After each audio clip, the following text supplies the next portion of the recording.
2023. Hello there. Thank you so much for tuning into the Financial Advantage powered by the Wells Funding Group.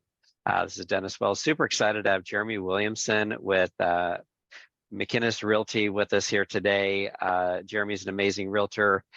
He gives a lot back to his community. I'm looking forward to spending some time together today. Jeremy, thank you so much for being a part of the program. Absolutely. I'm happy to be here. Thanks for the opportunity. Yeah, my pleasure. So how did you get started in real estate? I have grown up around real estate for a long time. My dad, when I was a kid, had rental properties and has served in the ministry. So pastors are not well known for having great retirement opportunities through church or denomination. So he had to be creative and figuring out ways in retirement. So they've owned rental properties here and there, just modest homes. And so that's kind of where I got started. And then I thought for a period of time I'd actually own a property management business, but then decided that was not for me. So I've been full time in the real estate world as far as helping clients buy and sell homes in the traditional sense for roughly about 4 years. So sales has been much of my adult life in different capacities, but I was doing real estate part time, and then finally decided to take the plunge, and I'm glad I did. Yeah, I love it. I love it. So do you feel like you got some entrepreneurial spirit from your parents and their work in getting into real estate? Yeah, I would say so. I mean, honestly, as far as that, along with other influences in my life, and I'm always, even just in my younger adult years, was always doing things to keep myself busy and peddling things on the side, whether I was still in a W-2 type position. So I've always had the flair for just, what can you turn into money? And real estate obviously goes way deeper than that. It's the opportunity to serve clients and just take care of them because, in many respects, it's one of the larger things they're doing in their lifehood. So, but definitely been honored to help a lot of people along the way. Yeah, I love it. And I know that one of the things that you do is taking care of first responders, veterans, and teachers, medical professionals. Tell us a little bit about that. Yes, we work closely with a program called Homes for Heroes. It's a nationwide program, started right after 9/11 and up in Minnesota. And since that time, it's actually rolled out to all 50 states. So we facilitate that here locally in the Michiana, Northwest Indiana area. And when I say Michiana, we're so close to the Michigan-Indiana line, that's we just smashed it together, called Mishiana. But McKinnes Realty has offered that here in this area for a little over 10 years. And so it's opportunity for us to tangibly give back and say thank you to those persons that are serving in medical, military, education, or first responder. And through what they normally do in their life, they buy and sell homes. So when it's all said and done, there's ways that we can say thank you, but also part of what we earn, we donate that back to them in the form of a check. So about 2, 3 weeks after closing, they receive a donation back from us as a thank you, which honestly is it kind of pales in comparison to what they have already done for us. But it's a way to give back and say thanks. Yeah, that's an amazing program. Now, how did you get started with them? Well, the history as far as here locally, Tim and Jim McKinnes, it's an uncle nephew. They own McKinnes Realty and they have collectively over 50 years under their belt. And they've worked in larger, I'll call them larger brand chain brokerages. And in 2016, they decided they wanted to roll out and do something different, do it their own way. And so right before they'd actually, I think a few years before they started McKinnes Realty, Jim, which is Tim's dad, so that's the connection there, had a heart attack on a golf course and basically they lost him. Then there was an off-duty firefighter that was there at the course and was able to bring him back. So fast forward to just kind of their story and trying to figure out, okay, what do I do that has a deeper impact, deeper meaning? And that was kind of what facilitated that very next week. I think it was he had seen information come through on his desk of Homes for Heroes, and oh, what's this all about? So I think in a large part, figuring out what is your why. Why do you do what you do?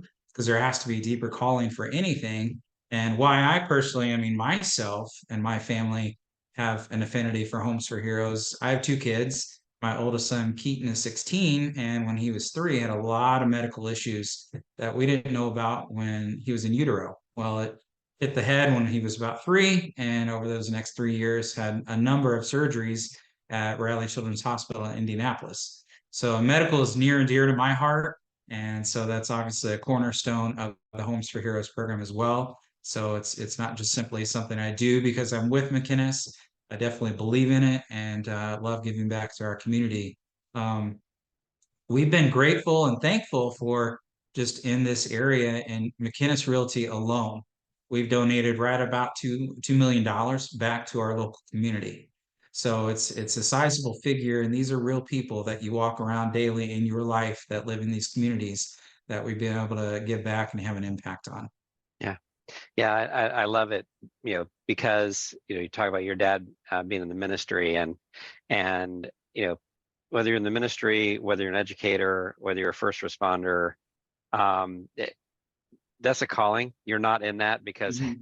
this is the fast way to make money, uh, you Yeah, know. exactly. But, Yeah, over the course of time, $2 million is significant, especially to a group that every little mhm, bit can help tremendously. absolutely.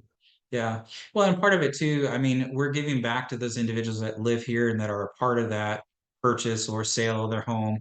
And for clarity, it hits on both sides. So even if they're buying or selling, it's effective both ways, even potentially. But sometimes heroes or those individuals are like, hey, no, whoa, I don't need that attention. And it's not like we're going through with just a trombone and sounding the horn for them, but part of it that they like to know is a piece that we also donate back that goes into a larger charity, which can affect people in our community or even just nationwide that are in situations that are financially going to be in peril. So we've had ones where they've almost lost their home because they got hurt working at their job. And so just kind of able to step in and stop that problem from getting worse. So there's monies that are set aside for the greater good as well, along with making a direct impact with the family that's involved with buying or selling a home. Yeah, no, I love it. And it's a great thing to be a part of to help those that, like you're saying, that have done so much for us as well. Absolutely. Yeah. Cool. I know real estate can be a 24/7 career, but what are some things that Mhm. you enjoy doing when you're not actively involved in selling real estate? Yeah. So my family and I, we live in New Carlisle. So we serve and I work in this area.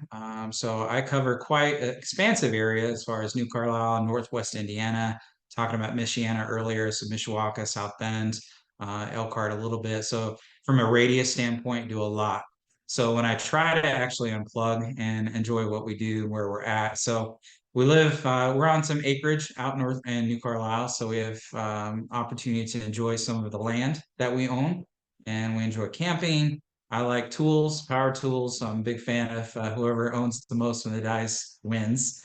So I love that, and just the opportunity to get out and do things. So I've been working on different projects at the house as far as just our kids will enjoy and finishing up a tree house that was turning into a miniature home. It feels like so just enjoying things outdoors and having a good time doing it. Nice, nice. I love it. What are some of your favorite camping spots? We, a large part, mostly camp at state campgrounds. Okay. So we, Turkey Run, if you were to say Indiana, would be one of my favorite ones. That's more central to Indianapolis area, just west of Indy. And then earlier this summer, we actually went to, I'd never been there, Hocking Hills, which is in Ohio. And that's, you don't even really feel like you're in Ohio. It's very mountainous and the caves and just the cavernous area of how amazingly cool that place is. So if you ever have a chance, go to Hocking Hills. But yeah, there's a number of state campgrounds that we like going to in Indiana. And then here and there, we've gone to the private campgrounds like Jellystone or things like that that have more amenities that when we're camping with our larger family, cousins and whatnot, just to keep them busy and keep them involved with water park or what have you. Yeah, yeah. Now we went to Mammoth. Well, it's probably been over 10 years, maybe 15 years now, and we love Turkey Run, Mhm. Clifty Falls. I think we were there for at Oh one yeah, time, and yeah. yeah, so the good times being out there, Mhm. in nature and enjoying the activities for sure. Absolutely. Yeah. Cool, cool. Let's see. So, enjoy camping. Got the acreage. What are you said you were working on a tree house. How long has that been in Well, progress?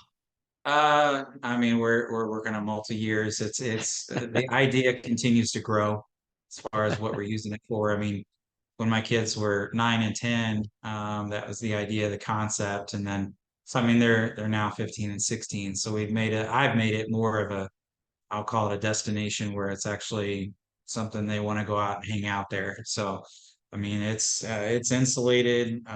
There's electricity out there. I mean, more than what a tree house typically would be or have. So, Wi-Fi internet access out there if they're watching TV or listening to music. So, I would call it just a separate getaway, hangout spot to go to. Yeah. Love it. I love it. So obviously been in the business a little while. What advice would you give to either a newer agent or someone who's looking to get into the real estate business? Yeah. I mean, I was fortunate in some ways when I went full time, decided to go full time, that I was still in the kind of the height of, like, I'll call it the COVID years of just the massive crazy activity that was going on. That kind of helped as far as trying to get some wind in my sails from the standpoint of just clients and sales and making sure that, I mean, I have a family, so I want to make sure I can financially help support them. So that was the biggest nerve-wracking thing, along with what you quote in your traditional insurance. But yeah, I would say as far as newer agents, just try to absorb the most you can, not expect things to come easily or right away.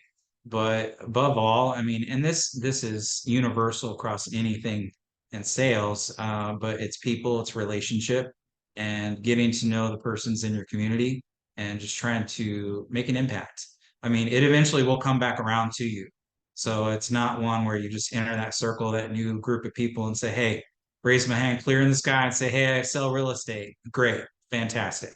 But actually getting to know those individuals and having the opportunity for referrals, and just it takes time. So be patient, and hopefully you have things set aside so you can stick it out, and it's worth it.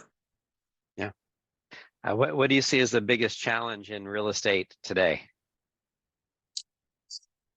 Oh man. Um, I would say a lot of industries probably would resonate with this, but I mean, it can get costly in all the ways that you want to excel and do well, as far as how you serve clients. So every which way you turn, it's companies that have a handout saying, "Hey, I'll sell you this. I can do this better for you." Uh, and those are all the auxiliary type things when you're trying to kind of heighten or make yourself stand apart. But even just from the annual ongoing costs, or even just the changes that are happening in the market, I don't know how much people read or don't read, but I mean, this year has been, well, this year, along with recent years, has been monumental in the landscape of real estate and how things have changed, and just further clarity with respect to sellers and buyers.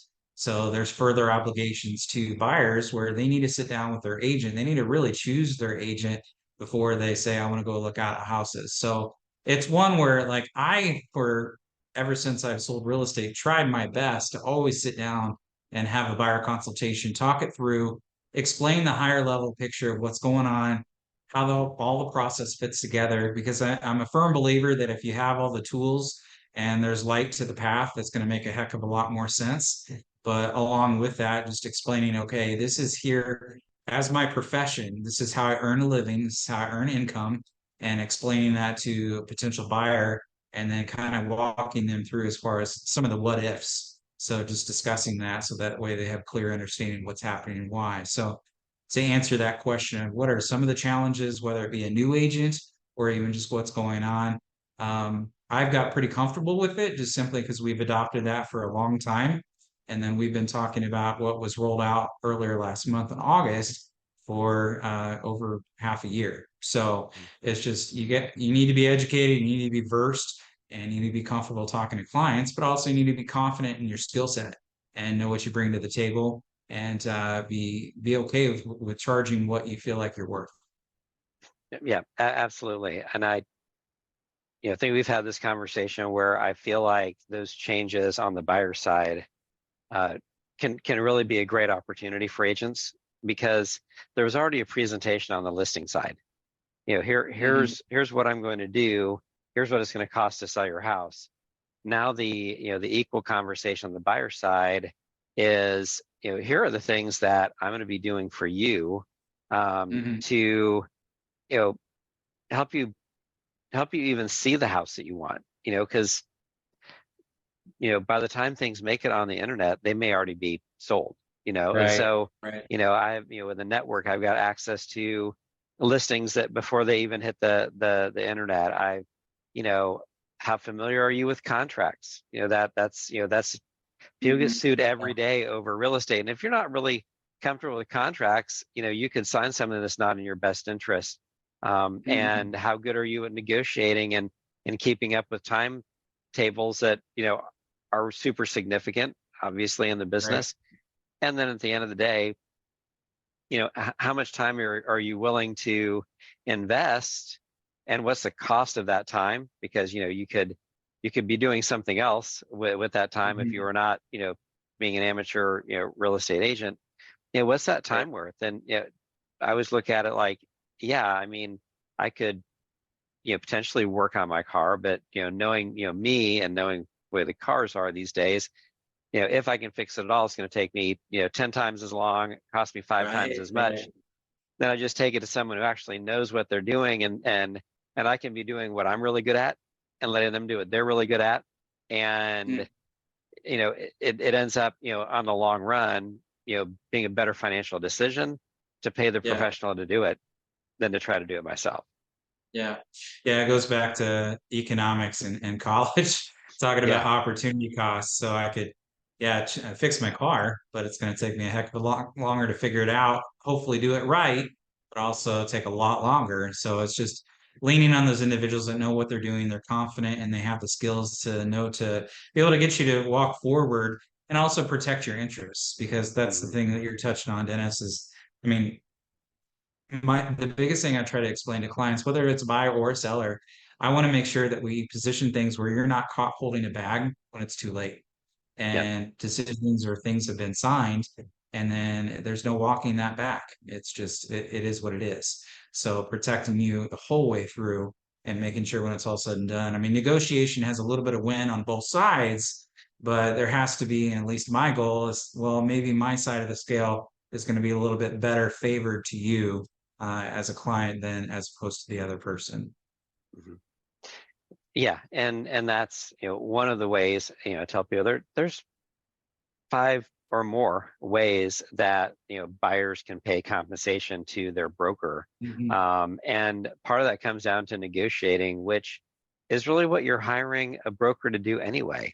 And it's like, if they Mhm. can't negotiate, you know with the seller to you know get some of it paid, maybe all of it paid, whatever's in your best interest, because obviously every deal is unique. you know I mean, that's one of the things that you're very skilled at, and Right. why you would have, why you would work with a buyer's agent or a listing agent when you're selling your house. Hmm. Yeah. So it's, I mean, even I just finished up a appointment earlier today before this meeting with you, and I was talking with the sellers in reference to just bringing in my team and how can we best position you when it is time to go to market. So along with the competency side of things of, okay, contracts and getting ready to go, but how do we get your house ready to go? So, I mean, I Yeah. could talk all day long as far as decluttering or staging, but bringing in a designer, somebody that does that all the time, does that every day, all day, and just they're skilled and they're versed at what they do. So having that as part of my team, this is part of what I bring in that helps you. And I can't tell you, I mean, it's proven its weight in gold as far as just her abilities and making sure that houses are presented where it just draws in buyers. Yeah. And it full well has impacts on how quick it sells and also on the actual dollar amount. Yeah. Yeah. And again, when the average person maybe buys or sells 4 to 5 houses in their lifetime, I'm not sure Mhm. exactly what the stat is, so I'll make it up. But Yeah. even the high side 5, every time you every time you go through the process, it's different. because the Mhm. market is different. The, Yeah. what people are into is different. And, you know, some of the contract things can be different. And, uh, you know, where a great agent, might be selling, 5 or more houses in a month. So, as that agent, you're able to, because you've just seen enough things, you can instantly recognize what needs to Mhm. happen to, like you're saying, get the house sold as quickly as possible, but also to get the highest price for the house. Yeah. Well, and ironically, I mean, as far as the number, I have a number of listings under contract right now, and one, I mean, they literally own the home since March of this Wow. year. Wow. So it's they bought and then life threw a curveball and they decided, hey, we need to do something different. And so they relocated. But so that to the listing appointment that I went on today, they've lived in the house since 1988. Wow. So anywhere from 6 months to, I mean, we're talking 30 plus years, 35 years or so. Yeah. So it's one where it's like things are, to what you said, are always evolving and Yep. making sure that you're working with somebody that is in it day in, day out, and that way can lead you and make sure you know you're going the right way. Yeah. Love it. Yeah. uh, well, Jeremy, thank you so much for being a part of the podcast today. Really enjoyed it. I know there's a lot of people that would love to get in contact with you. What's the best way for someone to get connected with you? Absolutely. You can email, call, but obviously my cell phone's the easy way. You can text or call. So my number is 574-261-5703. But again, I work with McKinnes Realty, and I'm actually at one of the offices here in New Carlisle. And then we have offices throughout this area, main one in Mishawaka. But I mean, I work in LaPorte and westbound as well. So if there's clients that are looking for hero recognition and the ability to work with someone that has a heartbeat for that, I'd be honored to talk to you. But feel free to reach out anytime. Thank you.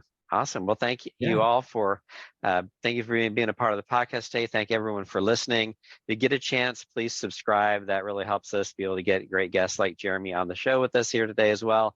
Thank you for watching and listening to The Financial Advantage, powered by the Wells Funding Group. You can reach us directly at 219-230-8400. Our website is wellsfundinggroup.com. Jeremy, thank you again so much. I really appreciate you being with us today. absolutely. Thank you again for the opportunity. You bet. Bye-bye. All right, bye.